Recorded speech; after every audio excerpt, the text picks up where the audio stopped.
Amurka ta ce za ta janye sojojinta 5,000 daga Jamus yayin da saɓani tsakanin ƙasashen biyu ke ƙaruwa. Backdrop, of course, is that spat between the German Chancellor. Wakilin BBC ya ce ba shakka abin da ya haifar da hakan shine cece kuce da aka samu tsakanin shugaban gwamnatin Jamus da shugaba Trump da kuma sabanin su kan yakin Iran. Ma'aikatar tsaron Amurka dai ta ce za a kwashe sojojin a cikin wata 6 zuwa 12 nan gaba. Trump dai ya soki shugaban gwamnatin Jamus Friedrich Merz da sauran abokai na kungiyar tsaro ta NATO kan kin tura sojojin su taimaka a buɗe mashigar Hormuz. A ranar Litinin shugaban gwamnatin Jamus ɗin ya ce shugabancin Iran na kunyata Amurka ta hanyar sa wakilan Amurka su tashi takanas su je Pakistan don tattaunawa zaman lafiya amma su koma fankan fayau ba tare da wani sakamako ba. Shugaban Amurka Donald Trump ya rubuta wasu wasiƙa zuwa shugabannin majalisun dokokin ƙasar ta dattawa da ta wakilai inda ya ƙara jaddada abin da ya kira an kawo ƙarshen hare-hare kan Iran, wanda hakan ke nufin baya buƙatar amincewar majalisa a kan yakin. Dokokin Amurka dai sun tanadi cewa dole ne sai majalisun dokokin sun amince da duk wani mataki na soji da ya wuce kwana 60. Shugaban ya ce yarjejeniyar dakatar da buɗe wuta da ake ciki a yanzu ta kawo ƙarshen hare-hare a watan da ya gabata. Duk da dakatar da buɗe wutar da ƙasashen biyu na hana jiragen ruwa a ciki da kewayen tekun fasha zirga-zirga. Tun da farko dai Mr. Trump ya ce samsam bai ji daɗin bukatun da Iran suka gabatar ba da tattaunawa zaman lafiya da za a yi nan gaba da ta miƙa wa masu shiga tsakani na Pakistan. Hukumar kula da 'yan gudun hijira ta Majalisar Ɗinkin Duniya ta yi gargaɗin cewa tsadar safarar kaya ta jirgin ruwa saboda yakin gabas ta tsakiya na shafar yadda suke kai kayan agaji ga 'yan gudun hijira a yankin da kuma Afirka. Mai magana da yawun majalisar Carlotta Wolf ta ce yakin ya illa da ta wuce shi kansa yankin sosai, lamarin da ke shafar harkar samar da kayan agaji ta duniya, tana mai bayar da misali da safarar zuwa masu bukata na rikicin Sudan. Rerouted shipments around the Cape of Good Hope. Ta ce kewayen da ake na jigilar kayayyaki ta jiragen ruwa inda ake bi ta Cape of Good Hope na Afirka ta Kudu maimakon mashigar Hormuz ya sa yanzu an samu ƙarin kwana 25 kafin a iya kai kayan agaji Sudan, inda ake da 'yan gudun hijira mafiya yawa a duniya. Hukumar dai ta ce kuɗin da ake biya na sufurin kayan daga manyan ƙasashen da ake samo kayan ya ƙaru da wajen kashi 18 cikin 100. Labarin shugaban ƙasa a jiya Juma'a, shugaba Trump na Amurka ya ce zai sanya sababbin takunkumi a kan jami'an da suke aiki a ɓangaren makamashi da tsaro da harkar kuɗi da kuma ɓangarorin tsaro na tattalin arzikin ƙasar ta Cuba. Amurka dai na ci gaba da matsin lamba a kan tsibirin wanda ke shan wuya ta matsalar tattalin arziki da mai da datse hanyoyin shigar da mai da Amurka ta yi ke ƙara tsananta matsin. Labaran duniya kenan daga sashen Hausa na BBC.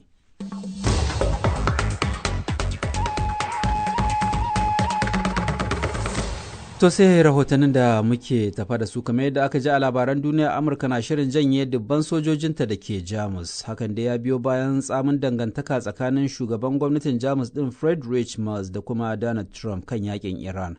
Ga Khalifa Shehu Dokaji da ƙarin bayani. Shugaban Amurka Donald Trump dai ya yi barazanar rage yawan dakarun sojin na Amurka da ke Jamus bayan da shugaban gwamnatin ƙasar ya soki Washington da rashin sanin dabarun yaƙi da ya kamata Amurkan ta yi amfani da shi a yakin da take da Iran, tare da cewar shugabancin Iran ya kunyata Amurka. Shugaba Trump ya mayarwa da Jamus martanin cewar shugaban gwamnatin kasar bai san abin da yake faɗa ba. Ɗaukar wannan mataki kan ɗaya daga cikin ƙawayen NATO, Pentagon ta tabbatar da cewar za su janye sojoji 5,000 daga cikin sojoji 36,000 da suke da su a Jamus nan da watanni 6 ko watanni 12.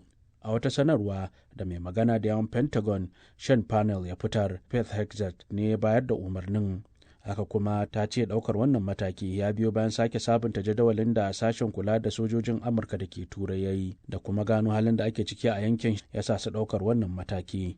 Trump dai ya ɗauki tsawon lokaci yana ƙalubalantar NATO da ƙawayenta sakamakon yadda suka ki amincewa su taya Amurka buɗe mashigar Hormuz. Rahoton Khalifa Shehu Dokaji. To sai kuma batun siyasar Najeriya, inda jam'iyyar PDP ta musanta fassarar da bangaren Kabiru Tanimu Turaki da wasu kafafen watsa labarai suka yi wa hukuncin kotun koli game da jam'iyyar a ranar Alhamis. Jam'iyyar dai ta musanta cewa hukuncin kotun kolin ya tabbatar da korar sakaranta Samuel Anyawu da kuma wasu shugabanni, abin da ke nufin yanzu jam'iyyar ba ta da shugabanci. Muhammad Jangudu Haruna shine sakataren watsa labarai na jam'iyyar ga kuma abin da ya shaida Haruna Shehu Tangaza bayan wani taron manema labarai da suka yi kan batun a jiya Juma'a. A wannan hukunci da kotun koli kotun Allah ya isa wadda har wani dattijo wai har yana ce su sun karbe jagorancin jam'iyyar PDP, wannan zance ƙarya ne. Babu inda tun daga kotun Federal High Court aka tattauna aka yi hukunci akan maganan dakatar da wani, balle har a ce an ɗaukaka wannan ƙara zuwa Court of Appeal, balle a ce daga Court of Appeal kuma an sake ɗaukar ƙara an tafi Supreme Court. Babu wannan. Amma kai kana kotun ko kuma ka karance duka hukuncin na kotun koli da har za ka karyata abin da mafi yawancin kafafen watsa labarai da ma wasu kusoshin siyasa suka faɗa? Da ni aka fara zaman kotu tun 12:30 har karfe 1 da aka bude aka ba da dama wa mutane su shiga suka shiga. Ina ciki kuma kama ya zuwa yanzu babu wanda isa ya ce maka wai gashi ya karbi certified true copy na judgment din da har zai ga wannan maganan wai an dakatar da ko an tabbatar da.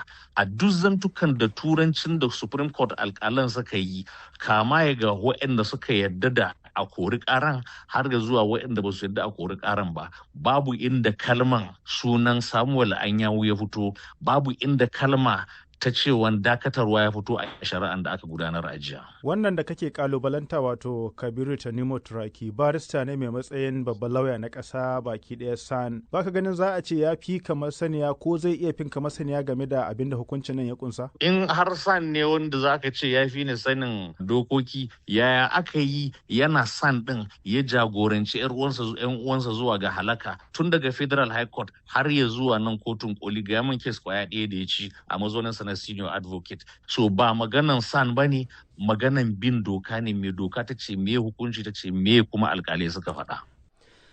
Muhammad Jangudu Haruna kenan sakataren watsa labarai na jam'iyyar PDP a Najeriya.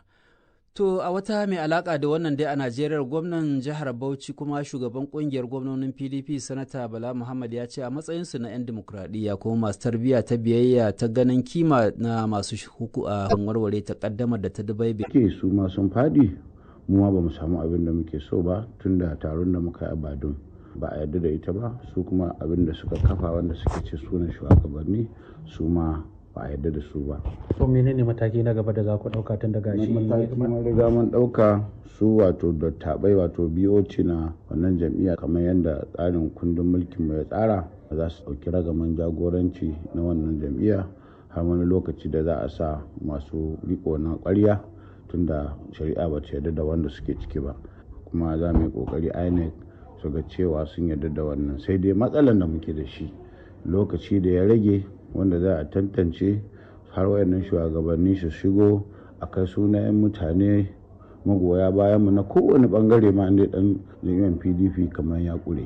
Yanzu mana za ku yi to tun da lokacin ya kure, shin za ka zauna ne ku ci gaba da zama da weekend ne ko ku a'a za ku fice ne ku koma ta jami'a? Ai mu ne yanzu muke alaƙaƙai tun da shi wuke kan a APC yake da shi da 'ya'yansa da magoya bayansa duk a APC suke. Duk da cewa yanzu bai fito ya ce ya koma APC ba yana PDP. Yawwa ai ɗansa kun ga zai tsaya a matsayin ɗan takarar majalisar tarayya da kuma wa'yansu hadimansa duk sun koma APC ya yi shi dama ya zama mana dagwalo ne a cikin jam'iyyar PDP kuma ya cimma burinsa. Amma mu jihar Bauchi a Najeriya inda yanzu yake karfe 7 na safe ne saura minti 16 a gaya ta jihar Kano a Najeriya, haka kuma yake a gaya da ke jamhuriyar Nijar. Za ku iya sauraron mu kai tsaye a shafinmu na intanet bbc.com inda za ku iya karanta labarai da dumi su, sannan za ku iya tattauna akan labaran da muke kawo muku a shafukan na sada zumunta da muhawara.